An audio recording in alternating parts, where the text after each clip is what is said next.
What's going on, Facebook? How y'all doing this morning? Facebook, Instagram, YouTube, wherever you're watching this. Good morning, good afternoon. So, maybe an hour or so ago, I posted this question. And so I'm going to answer my own question so as to not belabor the answer. So the question I posted is the same as this video, which is how much money do you need to begin investing? And first of all, let me say before I answer the question, I love the dialogue, both in the Scoop Nation and in on this feed, on this page.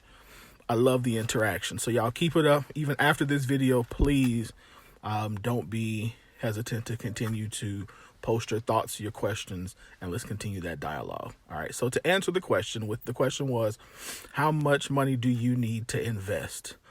The answers on the post range from $20 all the way through, I think the largest I saw was $3,000 to $5,000. I think that was TT that said that. They said if you want to be serious, you need about $3,000 to $5,000. The actual answer to the question, how much money you need, is really you need about $25, and that is simply because that is the minimum amount that some of the smaller apps like as mentioned, the Acorns, the Stashes, the Robinhoods allow you to start with. And so that is really all that you need to begin to invest in the stock market. And for those who say, I think it was Jeanette who asked who made the comment that she was focused on paying off her student loans and then she would invest. I really like the dialogue between her and Daryl D were having, where he made the comment that even if you do have debt, you can invest a portion of your savings or a portion of your money. I actually agree with that. That's what I teach as well. That even if you have debt, because we have the opportunity now to invest in small amounts like the $20, $25, then we should take it. But the number two reason that I think that is beneficial is because it creates the habit. It gets us in the habit of saving. So right now last night we did week 1 of the Money Mentor Bootcamp, and we talked about budgeting, and a part of the system that I gave them was how to automate things like that. And the same thing, and most of us already automate our 401ks if we work for companies that offer that. So it's pretty much the exact same thing. But really automate it, even if it's something as low as $20, $25. The cool part, and because I am an entrepreneur, I have to do, I have a different system that I use for myself, but it's automated as well. And so, you just got to find your system is my point. That was my point there. And so, so you can do $20, $25, and from there, you can then, and the good part is there are some really good values. For example, when I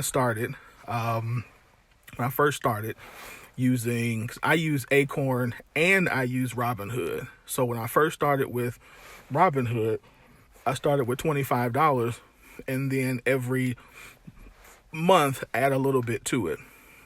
And so I bought, Anisha, this is the answer to your question. I would buy companies that, first of all, I believe investing in companies in the industries that you understand. I am very astute in financial services and banking, and a couple of other industries. So I tend to stick to those unless there are some other companies that, in reading their financials, I can see something about, or there's an industry that I think long term is going to be beneficial.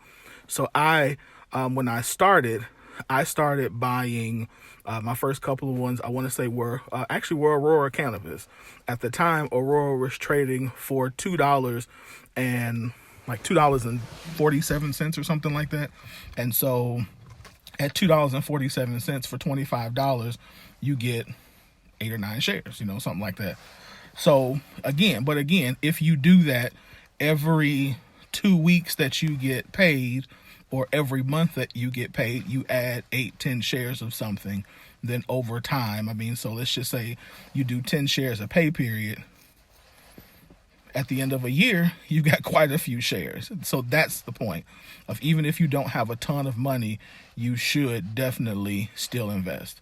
If you have larger sums of money, which like TT was saying on the post, then you can buy more shares. You can buy larger, different companies.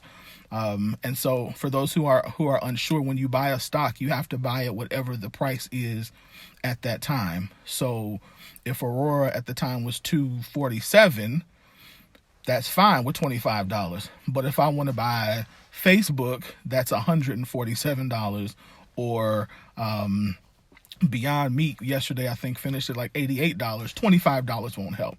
However, if that is the company that you want to buy, then what you can do is you take your $25, set it into the account, next pay period, another $25 next pay period, just like a regular savings account. And when you get to that dollar amount, if that's really a stock that you just really want to have, you save up for it and then you buy it. Okay.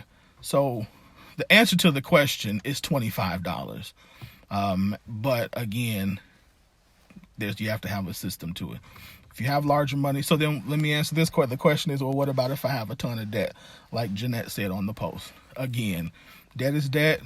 I'm definitely, you all know, serious about aggressively attacking it. But saving well is a habit that we all need to have. So even if you can only do $20, $25, it's worth sacrificing either in another area or, whatever, another area. We can save $25 somewhere to invest. All right. So I hope that answers your question. Continue again on the post, both in the Scoop Nation and on my regular page, to have a dialogue about this. I'll be jumping in and out because I got some things I need to do right now, but continue the dialogue. We can no longer be afraid to talk about and to execute investing. We've got to build generational wealth.